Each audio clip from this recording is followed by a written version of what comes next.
भारतीय सुरक्षा बलों ने जिस तरह से कश्मीर में आतंकियों को दौड़ा दौड़ा कर ठोका, वो तो पूरी दुनिया ने देखा। लेकिन सुरक्षा बलों ने और आतंकियों को ठोकने का ऐलान कर दिया और पाकिस्तान जैसे देशों की नींद उड़ा दी।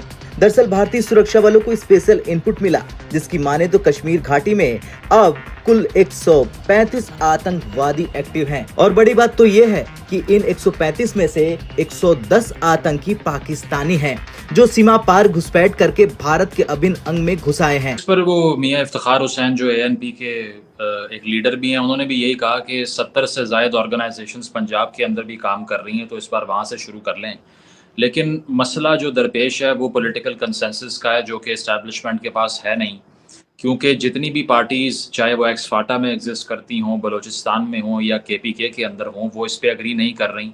इवन कि यहाँ तक कि पश्तून तहफ़्फ़ुज़ मूवमेंट जो है पीटीएम, उसका और पीटीआई का और एएनपी का और जेयूआई का सबका इस पर्टिकुलर इशू के ऊपर ओवरलैप है। पाकिस्तान की जो एक कटोरा बेस्ड इकोनॉमी है, जिसमें कोई मैन्युफैक्चरिंग सेक्टर नहीं, कोई एग्रीकल्चर सेक्टर नहीं, कोई कुछ भी नहीं, किसी तरह का सेक्टर नहीं, वहाँ पर जब तक बाहर से पैसे आते रहे तब तक देश जैसे तैसे चलता रहा।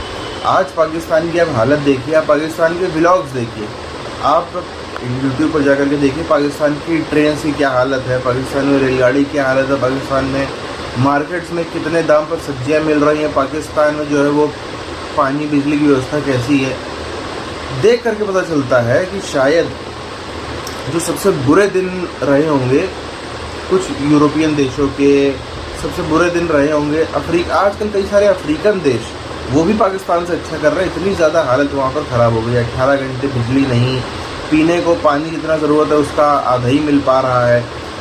जो इकॉनमी के जो पहिए हैं वो सब रुके हुए हैं, जो रोज़गार के साधन है वो सब ठप पड़ा। तो बहुत ज़्यादा समस्याएं उनको साफ तौर पर नजर आती हैं। जम्मू कश्मीर में 110 पाकिस्तानी समेत 135 आतंकी एक्टिव हैं। ये आतंकी सीमा पार से नदी और नाले के जरिए घुसपैठ में लगे हैं। लेकिन ये तय है कि एक बार आतंकी अगर सुरक्षा बलों के हत्थे चढ़े तो उनका जहन्नुम जाना तय है।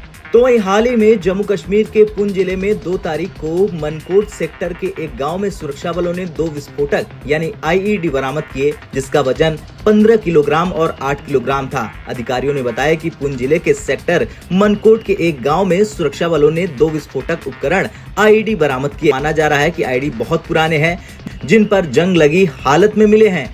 सुरक्षा बलों का मानना है कि 2 दशक पहले क्षेत्र में सक्रिय आतंकवादियों ने बाद में उपयोग के लिए इन्हें छिपा कर रखा होगा। बता दें, कश्मीर में लोग अमन चैन से जी रहे हैं और ये चीज पाकिस्तान को पच नहीं रही। पाकिस्तान चाहता है कि कश्मीर में खून खराबा हो। हालांकि अब पाकिस्तान चाहे जितने हथियार कश्मीर पहुंचाए, पकड़े सब जाएंगे। और ये भी तय है कि पाकिस्तान अगर ऐसी हरकतें करता रहा तो उसको भारत घुसकर मारने में संकोच नहीं करेगा। वैसे ये सच है कि मोदी सरकार ने कश्मीर का इतना विकास किया कि पाकिस्तान का रो रो कर बुरा हाल है। शांति बहाल हुई। प्रभावशाली व्यक्तियों और मशहूर हस्तियों ने इस क्षेत्र में जनता के बढ़ते विश्वास को और उजागर किया। और अगर कोई सवाल करता है कि कश्मीर में क्या बदलाव हुए, तो उसे ये जान लेना चाहिए कि केंद्र सरकार के प्रयासों की बदौलत ही कश्मीर में G20 जैसे कार्यक्रमों का सफल आयोजन हुआ। और तो लंबे वक्त बाद कश्मीर में सिनेमा हॉल खुले, जो बताता है कि अब जम्मू कश्मीर खुशहाली और विकास के रास्ते पर आगे बढ़ चुका है। खैर, कुछ भी हो, देखना तो ये होगा कि कैसे चुन चुन कर मारे जाएंगे पाकिस्तानी आतंकी और कैसे फूट फूट कर रोएगा पाकिस्तान। चाइना की तरफ से जो बात की गई कि पाकिस्तान को अपनी इंटरनल रिफ्ट ख़त्म करनी पड़ेगी, पॉलिटिकल इंस्टेबिलिटी ख़त्म करनी पड़ेगी, और ये भी खबरें वैसे गर्दिश कर रही हैं कि अपने बहुत से प्रोजेक्ट्स की प्रोटेक्शन के लिए चाइना ये चाहता है कि पीपल्स रिपब्लिकन आर्मी, जो उनकी फ़ौज है, they should have soldiers on the ground in Pakistan. उसकी वजह यह है कि वो अब ट्रस्ट भी नहीं कर रहे हम पे। एक दासू में अटैक हुआ, बलूचिस्तान में मल्टीपल चीज़ें हुई, चाइनीज़ एम्बेसी के ऊपर कराची में अटैक हुआ था, शहरी बलोच ने जो किया था। तो ये सारे वाक़यात उनकी तरफ से भी डिस्ट्रस्ट में रिज़ल्ट कर रहे हैं। चीज़ है कि मेरा ख़्याल है कि पॉलिटिकल कंसेंसस नहीं है। मैंने अब से कुछ दिन पहले एमल वली ख़ान का इंटरव्यू किया, जो एएनपी के सदर हैं। उन्होंने भी मुझे ये बताया कि पाकिस्तान अभी ये चाह रहा है कि एक तरफ अमेरिका को भी कन्विंस करे कि आपके कहने पे हम ये कर रहे हैं, जबकि असल वजह चाइना के कहने पे करना है। So they want to play another game now according to Aimal Wali Khan. तो मेरा ख्याल है कि वही रिज़ल्ट आएगा जो पहले आया है, कि दहशत गर्दी असल में दिमागों के अंदर है, बॉर्डर के अंदर नहीं है। तो जब तक आप आइडियोलॉजिकल ऑपरेशन नहीं करते, जो आपने नेशनल एक्शन प्लान में गारंटी किया था कि हम मदारिस को रेगुलराइज करेंगे, नहीं चाहते नहीं हैं, बिल्कुल नहीं चाहते। और उसकी वजह ये है कि अगर आपके पास ये सारे एलिमेंट्स नहीं होंगे जिनका आपने जिक्र किया है, तो जब मियाँ नवाज शरीफ की पार्टी को तोड़ना होगा तो किससे मदद लेंगे? जब आपने कोई प्रॉक्सी वॉर शुरू करनी होगी फिर किससे मदद लेंगे?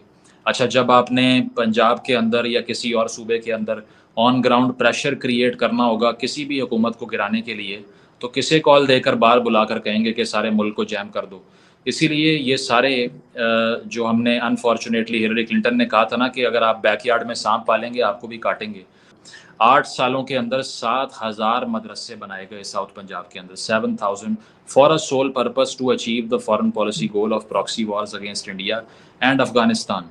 और कोई पर्पस नहीं था। अनफॉर्चुनेटली दीनी तालीम देने के लिए उन्होंने मदारिस नहीं बनाए, उन्होंने रेडिकलाइजेशन फैलाने के लिए बनाए थे। तो आज तक हम उस चीज़ से बाहर आ नहीं पा रहे जो डैमेज था।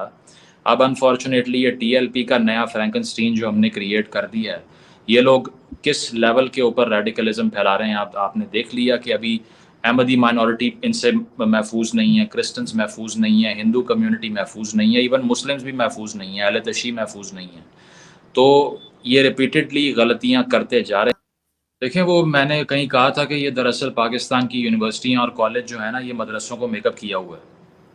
इसके अलावा इसमें डिफरेंस इतना नहीं है कोई भी। उसकी वजह ये है कि आप वहाँ जाकर, मैं तो रेगुलरली इंगेज करता हूँ ना, because I am on the ground. मैं वो वाला लिबरल नहीं हूँ जो बाहर बबल में बैठ के फ्रांस में या जर्मनी में बैठ के बात कर रहा है।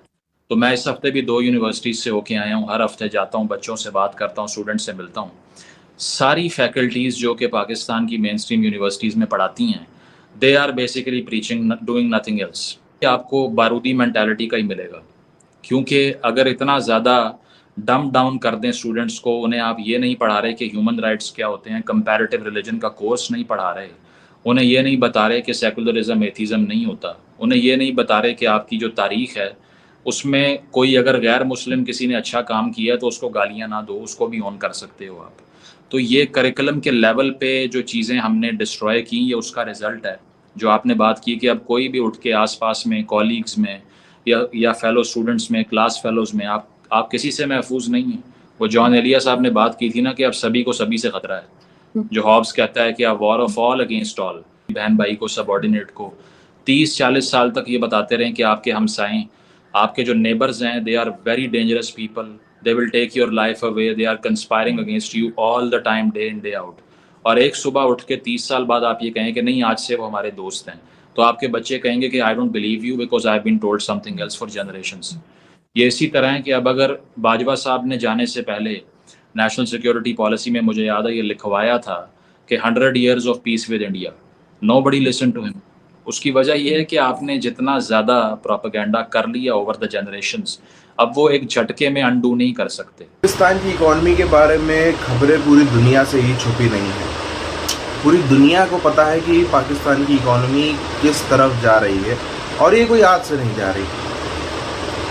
जो हम देखते हैं मैन्युफैक्चरिंग बेस्ड इकॉनमी होती है दुनिया भर में, हमने देखा सर्विस प्रोवाइडर के हिसाब से होता है, हमने देखा कोई एग्रीकल्चर इकॉनमी होती है। पाकिस्तान की जो पूरी की पूरी इकॉनमी थी वो डिपेंड करती थी कि पाकिस्तान का जो कटोरा है वो किधर जाएगा।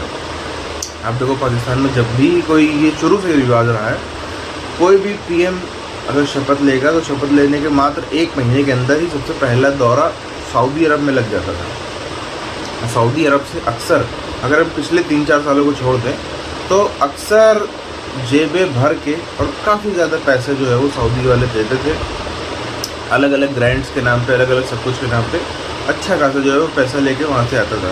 फिर उसके बाद चीज़ें बदलती थी। उसके बाद जब पिछले 10-15 सालों में चीन, उसके पहले अमेरिका, फिर दूसरा दौरा जो है, अगर हम 10-15 साल पीछे चले जाएँ तो दूसरा दौरा अमेरिका का लगता था, जहाँ पे अच्छे खासे वहाँ पे भी डील्स होती थी, वहाँ पर भी जो है वो कर्जा ले करके इनका प्राइम मिनिस्टर वापस आता था।